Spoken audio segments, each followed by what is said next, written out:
Harriet Tubman is believed to be one of the most remarkable women in United States history.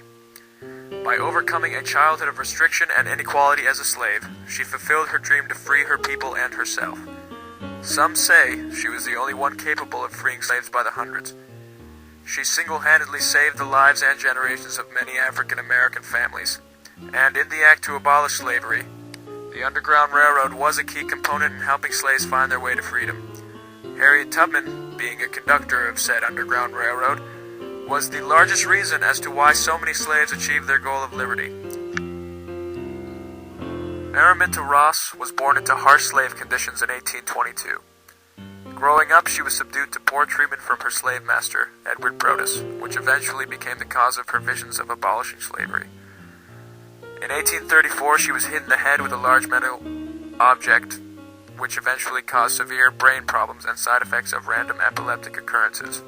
Many historians believe these head epilepsies to be one cause of her dreams for liberty and equality for her people.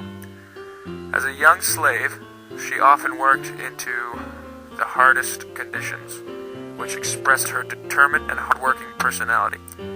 By spending the majority of her life as a hard laboring slave, she became fed up and eventually sought to undergo her dream. She became tired of having to unwillingly complete chores without any compensation for her efforts. Her rough childhood consisted of not only having to labor day in and day out, but she unwillingly lost members of her family at a young age to the slave trade of the South. 2 of her brothers, in fact, were sold away to different plantations. Despite all of that, Araminta selflessly devoted the rest of her life to help others find the hope that there was a light at the end of the neighbor, which gave directions to her first safe house, in turn eventually guiding her over the Mason-Dixon line into freedom. Seeing how kind and generous some people of the opposite race could be by going out of their way to help her find pathways to freedom. Knowing the consequences that could follow, they still helped her gain the courage to move on to freeing her family. On September 17, 1849, Harriet gained the courage to help her 2 brothers escape to freedom just as she previously did, thus creating her legacy as a conductor of the Underground Railroad. Harriet Tubman successfully led her sister, brother-in-law, and their children to safety via the Underground Railroad. In 1850, she was named an official conductor of the Underground Railroad, which meant she knew all the routes to free territory, and she had to take an oath of silence so the secret of the Underground Railroad would be kept private. As time went on, she continued to make trips through the Underground Railroad, helping the free slaves along the way. Every year, Harriet made 2 trips back to the South, continuously just to help lead slaves to freedom.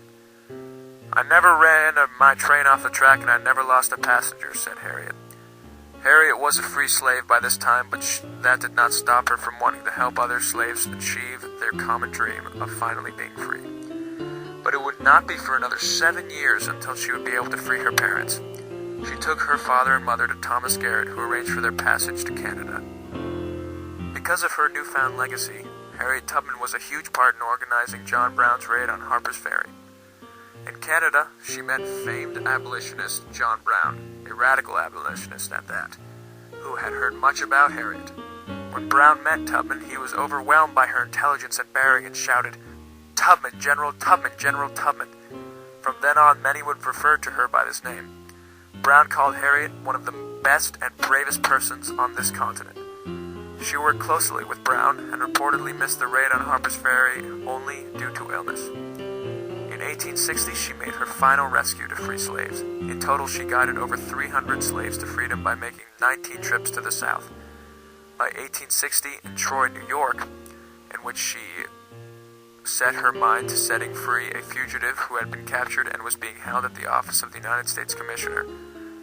The slave, a man named Charles Now, escaped thanks to Tubman's efforts. He later bought his freedom from his master, a man who had happened to be his younger half-brother. Her nationalist mindset would not cease with the stoppage of slave freeing. Through the years of 1861 to 1865, Harriet served in the Civil War as a cook, nurse, spy, along with many other roles. Tubman had become the first woman to lead an armed raid. On June 2nd, she led Montgomery's forces, the 2nd South Carolina, up the Combahee River, where they routed rebel forces, freed over 700 slaves, and burned buildings, crops, and stockpiles of munitions and food. During the war in 1862, she wrote a letter to Abraham Lincoln in an attempt to influence him toward the emancipation of slaves. In her letter she wrote, "God won't let Master Lincoln beat the South until he does the right thing. Master Lincoln, he's a great man and I'm a poor Negro, but this Negro can tell Master Lincoln how to save money and young men. He can do it by setting the Negroes free. Suppose there was an awful big snake down there on the floor. He bites you. Folks all scared, because you may die. You send for a doctor to cut the bite, but the snake is rolled up there, and while the doctor's doing it, he bites you again. The doctor cuts out that bite. But while he's doing it, the snake springs up and bites you again, and so he keeps doing it, till you kill him. That's what Master Lincoln ought to know." Harriet Tubman. In 1897, Queen Victoria sent her a silver medal simply because she was impressed and appreciated what Tubman had done, which impacted her greatly because it was the first time she ever was credited for anything in her life. Harriet Tubman dedicated her entire life to saving her people and her family using the Underground Railroad, and was greatly recognized throughout the world, to this day, as something special. From all over her work came success. Through the eyes of any abolitionist who was considered to be one of the great leaders and conductors of the Underground Railroad, which was one of the biggest abolition movements in American history. On her own, she was able to free hundreds of slaves, which sent a statement to most of the nation's ideals. Many people over time started to understand her message, as someone who vouches for equality for all races. She will be forever recognized as one of the most significant forces of this time period. Harriet was able to influence the minds of not only women, but men as well, which was tough to do during this time period. Her actions were innovative and started the trend of slave abolition. She was the Moses to her people, which gave every slave and abolitionist a glimmer of hope, even in a time where it was almost impossible to keep an open mind. Through her initial dreams, and then the eventual occurring actions, Harriet was able to change the course of American history. Her actions specifically caught the eye of many great early American presidents who also vouched for the emancipation of slaves. Tubman's actions were all nonviolent movements or protests that led the way towards the abolishing of slavery. Amazingly, Tubman was able to fulfill all of her dreams despite the gender and race restrictions of the time. Harriet Tubman was one early American who embodied and lived what true freedom is all about, said Claire Hickey, a columnist of the Washington Times. Without her, many people would have died as slaves, and their succeeding generations would have been born and died as slaves as well. Harriet's motivation and strive to perform her actions had put strong halt to the terrible slave trades of the South, and set up new ideals of equality, freedom, and liberty for all races. Harriet Tubman's actions were a turning point in American history because before her, this country was headed into a state of inequality and hypocritical freedom ideals. She turned us into a country where all men are created equal. There was one of two things I had a right to: liberty or death. If I could not have one, I would have the other. For no man should take me alive.